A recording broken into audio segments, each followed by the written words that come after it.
Umwami Yesu ashimwe inshuti muvandimwe, nguhaye ikaze mu mwanya wacu mwiza wo kuganira ku ijambo ry'Imana kandi uhabwe umugisha muri byose mu izina rya Yesu. Uyu munsi turaganira ku ijambo ryiza ry'Imana rivuga gushakashaka iby'umwami wacu ashima. Iri jambo urarisanga mu gitabo cy'Abefeso ibice 5 umurongo waho wa 10. Mushakashake uko mwamenya iby'umwami ashima.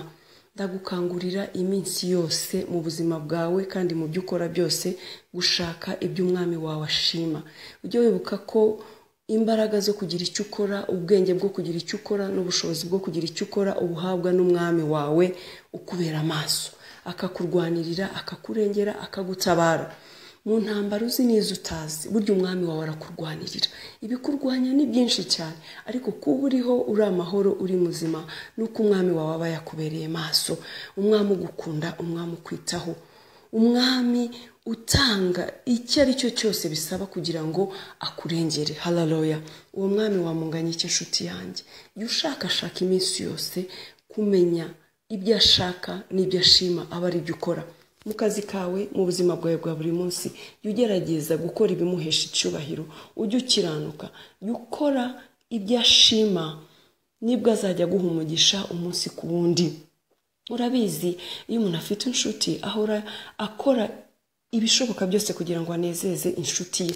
Izo ni inshuti zacu zo mu isi, abo dukunda, abo twishimira, tugerageza kubanezeza.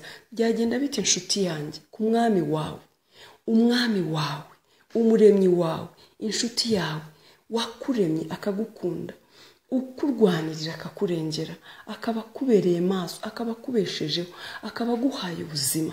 Jya wibuka kuriho kubera umwami wawe. Niwe mugenga w'ubuzima bwawe, niwe uzi ibigukwiriye, niwe ukugirira neza. Iyo neza yose ubona, iyo migisha yose, ayo mahoro yose, ubwo buranga bwawe, uko kuntu ubaye, ni ukubera umwami wawe ukubera amaso, akakugirira neza, akaguha umugisha. Kuba utera intambwe bigakunda, kuba ugira icyo ukora bikemera, ni ukubera umwami wawe. Urabizi inshuti yanjye, hari benshi cyane yakurutishije kubw'umugambi we mwiza ku buzima bwawe. Jya ugambirira gukora ibyo ashima n'ibyo ashaka. Muri buri gikorwa cyose jya ubanza utekereze ku mwami wawe. Ibi ngiye gukora umwami wanjye arabikunda? Ese uku nitwaye bihesheje icyubahiro umwami wanjye?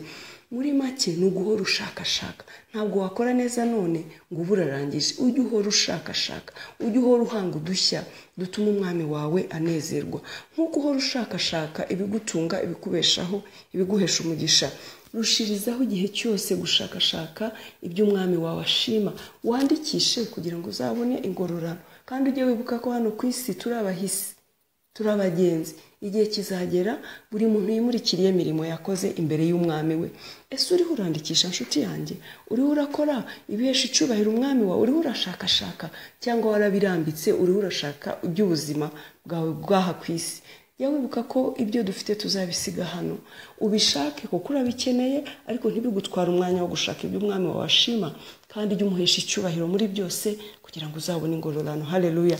Yaba ntacyo bimaze gutunga iby'isi byose ukazabura ubugingo buhoraho, biragusaba gushyiraho imbaraga n'umwete ndetse n'ubuhanga kugira ngo uzabone ijuru, uzaragwe ubwami bw'Imana.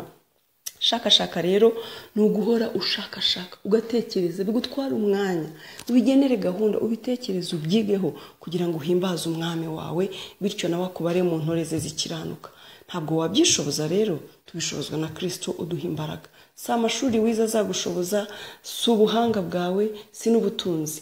Dushobozwa na Kristo uduha imbaraga. Ujye uhora umwisunga kugira ngo agushoboze gushaka iby'umwami wawe ashima.